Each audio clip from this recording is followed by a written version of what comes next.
Hey, this is Jeff McNiell, Doug Davison with me again as we talk about some of the interesting things in the newspaper and our thoughts on some of those things as well. And Doug, on Friday you went to Busch Stadium for the first time and had a pretty interesting experience. So let's talk baseball stadiums and your thoughts on the Cardinals home.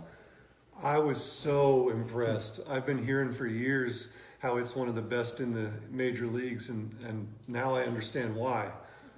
There's no bad sight lines in the place. The seats are relatively comfortable for a stadium. Just incredible entertainment going on between innings. It was just a blast.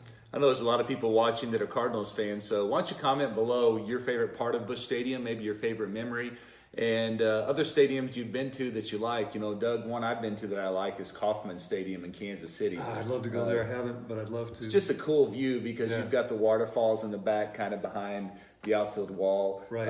I watched Cardinals and Royals game in there once. You talk about a lot of fun, you know, and you saw Chicago Cubs, St. Louis Cardinals. Right. And that's a lot of fun. You know, when you get the rivalries together in the stadium, There was probably 10,000 Cubs fans in there. There was a lot of light blue all over the place. And how about just the atmosphere of Busch Stadium? You know, you've got the ballpark village that they built around the outfield there. And it kind of reminds me of a football game day as far as just the atmosphere of excitement all around the stadium. You know, it's really cool. They're doing a great job. I've never seen anything like Ballpark Village. There were thousands of people out on Clark Street just hanging out with perfect weather and enjoying the pregame. I was just, like I said, thoroughly impressed. One thing that obviously was just so smart that they did too with the stadium, you know, the old Busch Stadium, it was just all enclosed. It was just that cookie cutter stadium that everybody had that same look in the 70s and 80s. They opened up the outfield wall, and now you see the skyline and you see the arch. I mean, it just seems so obvious, but yet so genius to incorporate that as part of your landscape as you look out over the stadium. It's very well done. It is. It's just part of the downtown landscape now. They fit it in so well. And we won't mention how the game went, though. No, that wasn't really the highlight of the night. Stinking Cubs have gotten good these last few years. Well, speaking of sports, on the sports page this week, you can see the 2018 Houston High School schedule for the football team. And Doug, I think it'll be a pretty interesting season. There were some interesting things that kind of unfolded toward the end of last season when they moved Peyton Dixon to running back and Dakota Burchett kind of came into his own as a then sophomore quarterback, and now he'll be a junior. A lot of offensive linemen back. Obviously, Coach Eric Sloan back for his fourth year, so you've got some stability that the program is so desperately needed. I'm kind of excited for football season, and it'll be here before you know it. It's almost here, and it does appear they have the ingredients to maybe put together a little better season than what we've gotten used to. I can't wait to see how Burchett continues to progress. Right. His confidence level is going to obviously be higher, and so he should benefit from that. And Dixon, holy cats, he was tearing it up last year when they moved him. 300 yards in a game. I mean, it's going to be hard for his final season to top that. But I don't know, just based on how well he did down the stretch, beating Mountain Grove, playing close with Liberty in the season finale, regular season finale, right there with Stratford in districts. I don't know. I think that we might see a successful season for the team. There's only been one over 500 season since I've been back. I came back in 2006 to Houston.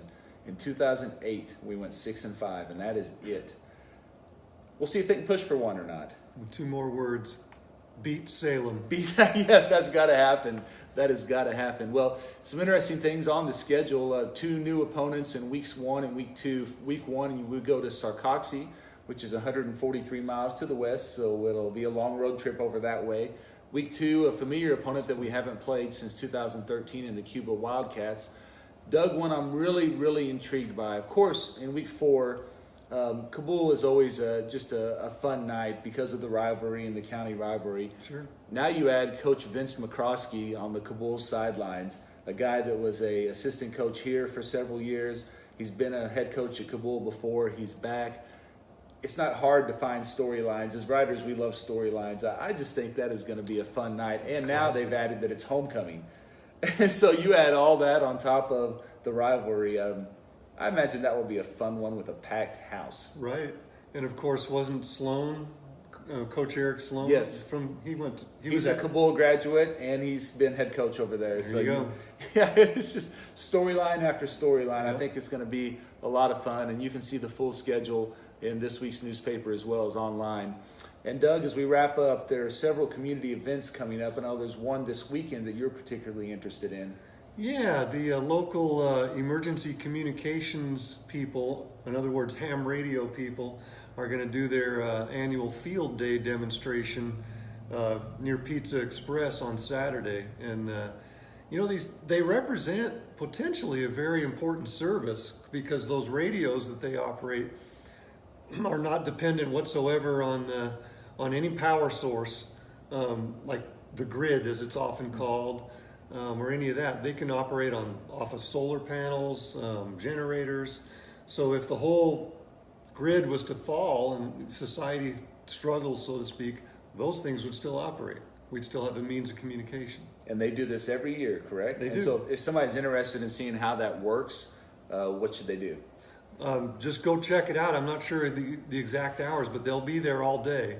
And they'll let you actually, get on a radio and talk to somebody and have a little fun with it. Kids are always fascinated by this. I watched them do this before, and the kids love it. Right. And the following weekend, the 30th, there's several events going on. You've got an Independence Day parade for the first time in downtown Houston. Yep. At the same time, over at the swimming pool, they're going to have a rubber duck race, which I'm kind of intrigued by to see how they're going to make those ducks go across the pool. Right, the current. I'm thinking all the volleyball girls are just going to be kicking their little hearts out trying to make a wave. Right. And then that night is the fireworks show. So some fun stuff going on, and you don't have to have summer blues because there's several options of things to do in the community. Always. Saturdays are usually busy around here in the summer. Right. And it is summer, by the way, as yeah. of today. I heard somebody say, if you say today's the first day of summer, where have you been the past several weeks? We've experienced summer, haven't we? And actually, it's kind of cooler today. Yeah, exactly. Typical. Welcome to Missouri. Yeah, that's typical. Thanks for everybody for joining us. We'll see you.